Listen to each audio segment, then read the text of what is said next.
popping? Welcome back to the home of entertainment commentary. Guitarist is my name. This is of course the report card. Smash that subscribe button, hit notification, and let's breathe this honey together. So let's get started. Here we go. TheReportCard, brewing entertainment honey. Let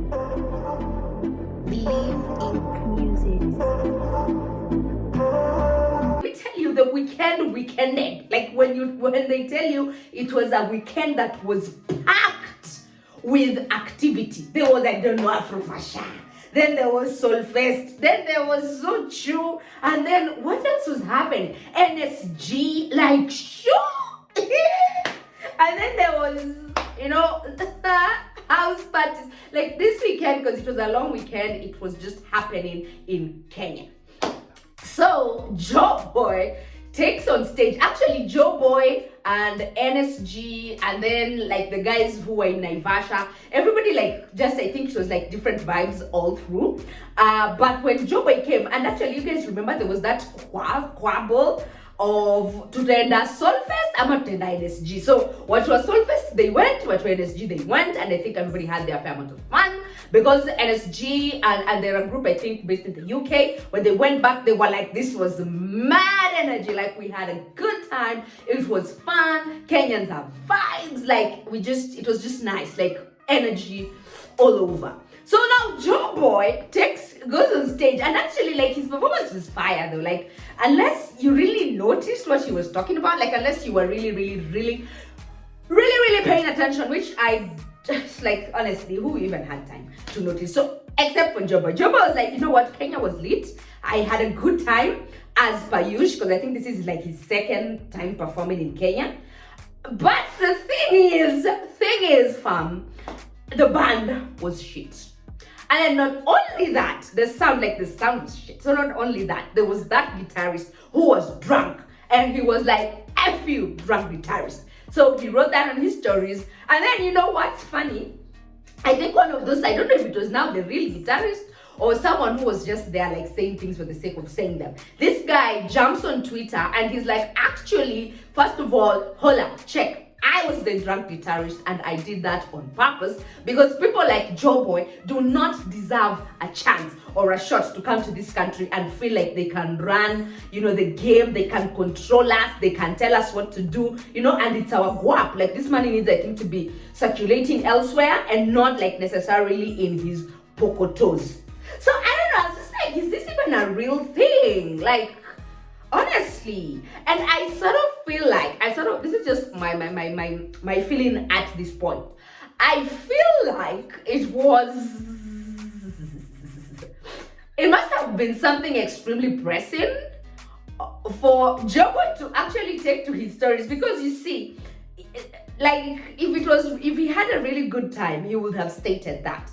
But the fact that something really pissed him off, now I don't know if it's Kenyans that we are taking like L's, for us to be told that you want to pay someone lots of money and then come and the sound did not maybe integrate with what he thought. And then the guitarist says the guy was drunk, so probably doing the rehearsals and getting things done before the actual show was a bit hectic on his side. I don't know if it's the Kenyans who are taking L's on this, or is the fact that we would have appreciated if JoeBoy maybe would have raised that elsewhere and maybe just said, like, in spite of a few challenges here and there, like maybe made it some bit of, it would have put it in a PR-ish way. Am I making sense? Guys, am I making sense? Like instead of him just being that blunt and saying that, you know what, you Kenyans, like your sound was bad, to make us look like we are so desperate to have these guys come here and play for us. Like maybe he would have done like a bit of PR. I don't know if you guys are understanding what I'm saying. So I'm not sure because someone was like, you know what, JoeBoy, shut up, because you're saying this and yet it's the money that you received that had you go to that country, and if again the Kenyans call you back and tell you we have a show, you'll come, because the guap that you're receiving it's not small time. So I just don't know. And I really want to know if that was a pseudo account or it was like a real account of that someone saying that it is I who did it, what I did, and there is nothing you can do about it. So, it was slightly embarrassing. First time ever Zuchu performing in Kenya, and her first show was in Kilifi County, the sub-county, Malindi. It was actually in Malindi, the sub-county of Kilifi County. And you know what? You would actually think, you would assume that maybe Zuchu being a big brand the way she is she would probably have started her tour, like her official first Kenyan performance, maybe somewhere else. But Malindi was what broke her virginity in terms of the Kenyan landscape and whatnot. So I'm so sure she didn't know what to expect. She probably she had underestimated the crowd there, because the entrance fee was something that was manageable. Like, it was not, the prices were not, they were not like terrible. I mean, considering this is Malindi. It is the thing of, we're going to charge like something reasonable. Like, the tickets will be reasonably priced such that we can have a large crowd come in and people can come see Zuchu perform. So even when Zuchu made it to the stage and when she got to that club, she was taken aback, because she was like, wait, first of all, I don't even understand. Are there other artists performing, or is it just me? And then she just told, girl, everyone is here to just see you. And she was blown away, because she was like, I did not even expect. It was a full house. The building, we saw those videos. It was packed to capacity. And then guys were singing along to her music. And she actually, even before like the actual event, she had charged, she had billed those guys down there at Malindi, the whole event organizing committee. She billed them 20,000 USD. That's like 2 million Kenya shillings. And it was wired and everything was done. Because Tanzanians, they're like, you know what, that's the argument.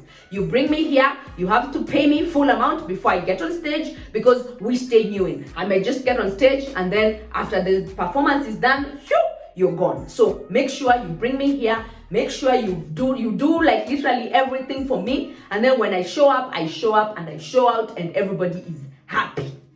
Sasa, for me, by that, I didn't even have an issue with her charging 2 million. Probably even some people would even say like it's little money. But considering that it was a club in Malindi, considering it's not like, it's not like at one of those very big, I don't know if it's a club or whatever, but the performance place was Malindi, and it's not like one of those places where you say, hey, it's like, hey, as in that big deal sana. So she charged 2 million. Now, my question was, and there are a lot of different acts actually, because during that same time, I think Boss, I don't know, was in Eldoret. Then there was Akina Harmonize, Akina Likiba. Like, Tanzanians are all over. They are all over Kenya because we consume their music and I think people love them. And it's actually return on investment, because the organizers who do these things, like the organizer who will organize, will say, I am so sure that after some time, my money will get back into their account. Like, Sita Ogapa. We are sure of this thing. So now my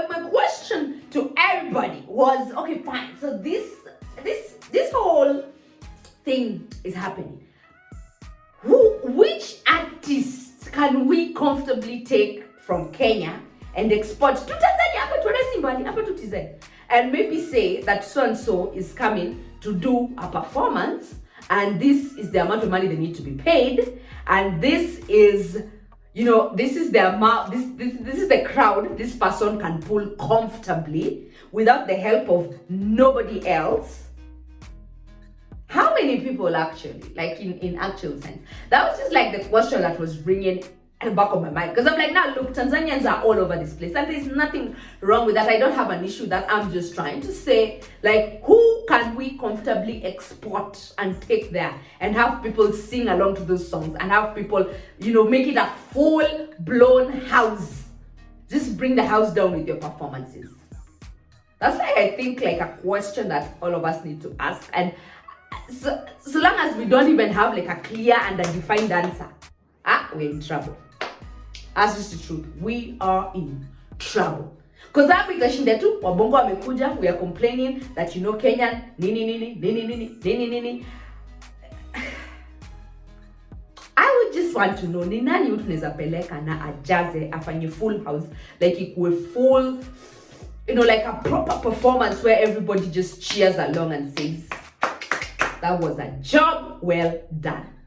Question. If you've not, smash the notification bell, and by the way, follow us on Instagram. We are up and popping. The link is in the description bio, so just click that.